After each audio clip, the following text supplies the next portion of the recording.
Hello, all you likely listeners, and welcome to Jenayalynn Reflects, the podcast where I share my personal feelings and reflections on the difficulties of the day. So take heed. And if you feel just a flicker of empathy or even distance, subscribe for future episodic utterances of my heart and mind as I struggle to strike a balance betwixt. Again, I say, welcome.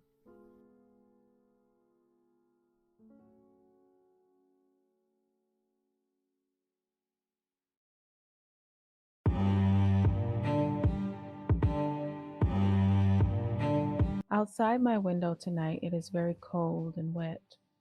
All three times my dog and I ventured outside, it wasn't raining at all, but the evidence that it had been was all over the parking lot, sidewalks, and grass.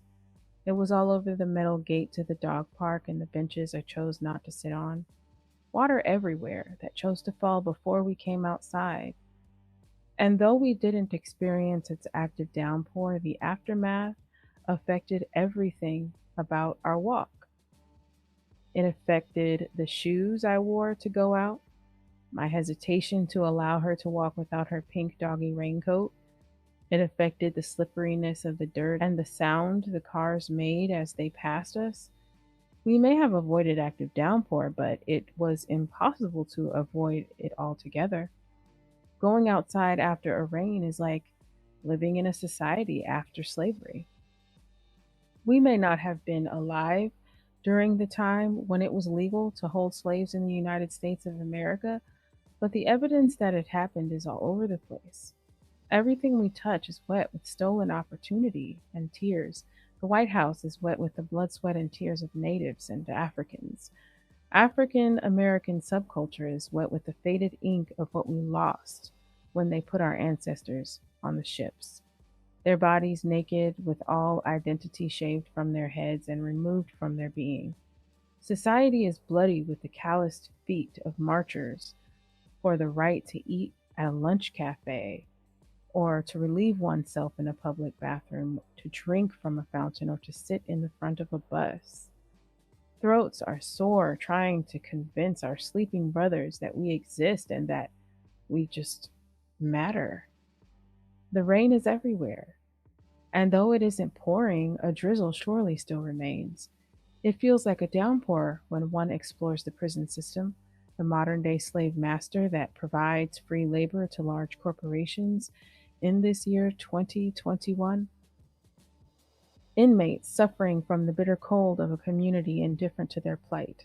The shortest month of the year labeled for the history that has been all but forgotten, the other 11. And when one walks just a little bit further and a little further still, the realization that the only way we can get to spring is if we live through the winter. The only way we can see the flowers bloom is to stay alive long enough to plant them.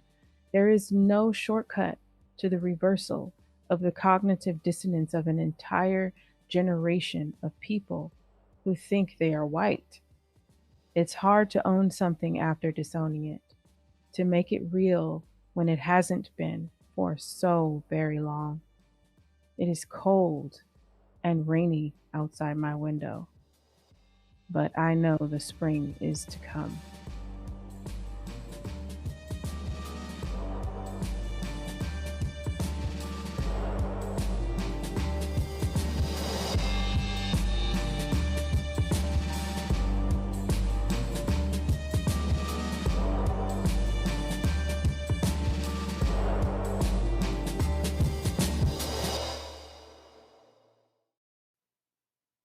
Written and spoken by Jenayalynn Riojas.